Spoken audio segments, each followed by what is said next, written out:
Profil Mama Rita Amalia, mertua Raffi Ahmad, disebut diam-diam sudah cerai dengan suami kedua.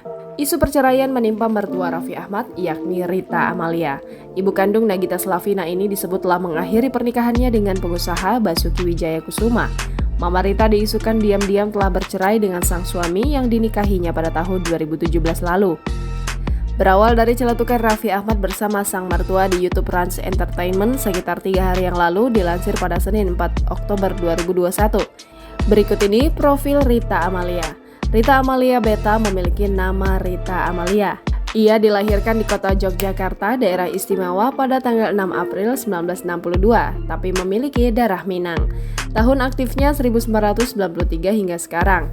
Anaknya bernama Rio Tengker, Gafrel, Nagita Slavina, Alsi Mega Marsha Tengker. Kerabatnya bernama Raffi Ahmad, menantu, Bari Tetamin, menantu, Amikonita Besan, Rafathar Malik Ahmad, cucu. Label yang menaungi Union Arts pada tahun 1983 hingga 1985. Rita mengawali karirnya dimulai dengan menjadi vokalis grup musik Brahma, namun bersolo karir sejak tahun 1983 dan sudah mengeluarkan 3 album.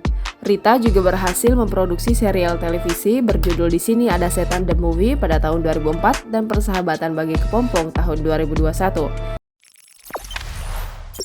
Jangan lupa subscribe, share, komen, dan like ya!